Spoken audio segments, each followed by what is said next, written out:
પ્રિય ભાઈઓ અને બહેનો, આજે હું તમને એક પ્રશ્ન દ્વારા વાત શરૂ કરું છું. શું યેશુના 12 પ્રેરિતોએ સલીબનો ઉપદેશ આપ્યો હતો? મારા પ્રિય ખ્રિસ્તમાં ભાઈઓ અને બહેનો, હું આજે તમારી સામે એક એવો પ્રશ્ન લઈને ઊભો છું જે યુગોથી ગુંજતો રહ્યો છે. શું યેશુના 12 પ્રેરિતોએ સલીબનું સુવિચાર પ્રચાર્યું હતું કે નહોતું? મારું દૃઢ વિશ્વાસ છે કે જો તમે તમારા પાપોમાંથી ઉદ્ધાર પામ્યા છો, તો તે માત્ર અને માત્ર તે સુસમાચારને કારણે છે જે પ્રેરિત પૌલ પહેલો કોરિન્થીઓનો પત્ર અધ્યાય 15 પદ 1 થી પદ 4 માં જાહેર કરે છે કે યેશુ ખ્રિસ્ત અમારા પાપો માટે મૃત્યુ પામ્યા અને શાસ્ત્રો મુજબ ત્રીજા દિવસે જીવિત થયા. આજે ઉદ્ધારનો બીજો કોઈ માર્ગ નથી, ફક્ત ખ્રિસ્તના વહેલા લોહી દ્વારા જ, જે અમારા પાપોનો પૂરેપૂરો દંડ ચૂકવે છે. પરંતુ ભાઈઓ અને બહેનો, આપણે આ સમજવું જ પડશે, આ તે સુસમાચાર ન હતું જે યેશુના 12 શિષ્યોને તેમના ધરતી પરના સેવાકાળ દરમિયાન આપવામાં આવ્યું હતું. આપનો ધ્યાન દેવો જોઈએ ભગવાનના વિસીન પર. મત્તીનું સુસમાચાર અધ્યાય 10 પેઢી 5 થી પેઢી 6 માં લખેલું છે. આ 12ને યેશુએ મોકલ્યા અને તેમને આ આજ્ઞા આપી, ગેરયહૂદીઓના માર્ગે ન જો, સ્મારિયાના કોઈ શહેરમાં પ્રવેશ ન કરશો, પરંતુ ઇઝરાયેલના ઘરના ગુમ થયેલા ધનો પાસે જજો. પછી પેટ 7 કહે છે, અને તમે જાઓ ત્યારે ઉપદેશ આપો કે સ્વર્ગનું રાજ્ય નજીક આવી ગયું છે. જુઓ, જે સંદેશ ફક્ત ઇઝરાયેલ માટે હતો અને જાહેરાત હતી, સ્વર્ગનું રાજ્ય નજીક છે.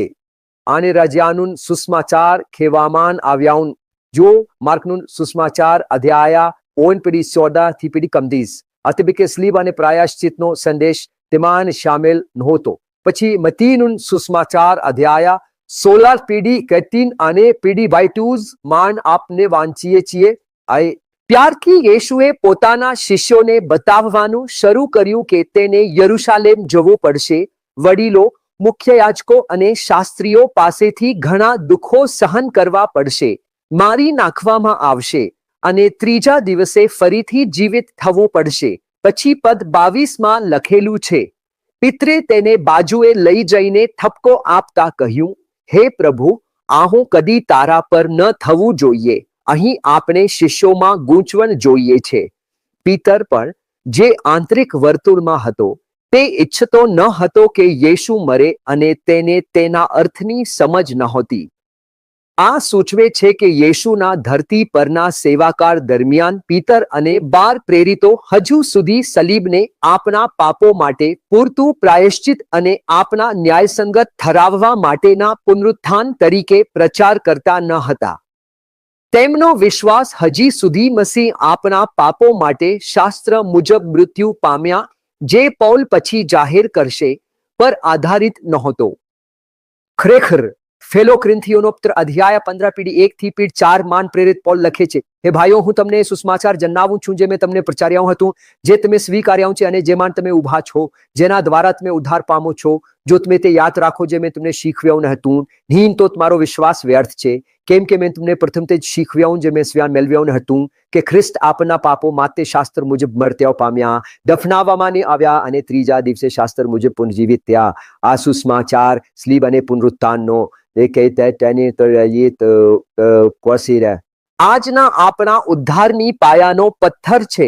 અગાઉ કોલોસીઓનો પત્ર અધ્યાય 1 પદ 25 અને પદ 26 માં આપણે વાંચીએ છીએ, જેનો હું સેવક બનાવાયો છું, તે ઈશ્વરની વ્યવસ્થા મુજબ જે મને તમારી આપવામાં આવી છે, જેથી ઈશ્વરના વચનને પૂર્ણ કરું. તે ભેદ જે યુગોથી અને પેઢીઓથી છુપાયેલો હતો, પરંતુ હવે તેના પવિત્ર લોકોને જાહેર કરવામાં આવ્યો છે.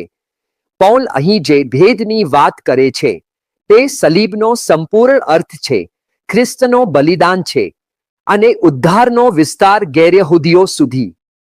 આ સત્ય યેશુના ધરતી પરના સેવાકાળ દરમિયાન 12 પ્રેરિતોને પૂરેપૂરું જાહેર થયું નહોતું, પરંતુ તે પછી પૌલની પ્રેરિતી સેવા દ્વારા ખુલ્લું થયું. તો હવે આપણે આજે શું શીખીએ? ભાઈઓ અને બહેનો, સલીબના સુસમાચારની તાત્કાલિકતા ઓળખો.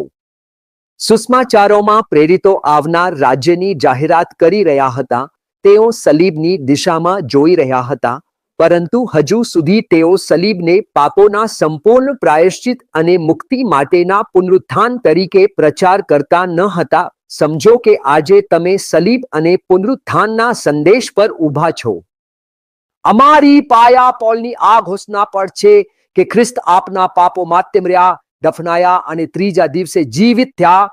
ખ્રિસ્તના લોહીના પ્રાયશ્ચિતને ક્યારે આ નઘાતો? કેમ કે જો તમે આજે ઉદ્ધાર પામ્યા છો તો એ ફક્ત એટલા માટે કે તમે આ સુસમાચાર સાંભળ્યા, ખ્રિસ્તના મર્ત્યાઓ અને પુનરુત્થાનમાં વિશ્વાસ કર્યો અને તેના પર ઉભા રહેલા.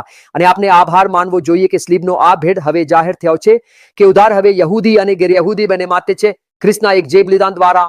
પ્રિય ભાઈઓ અને બહેનો, આ શિક્ષણ સાંભળવા અને જોવામાં તમારો આભાર.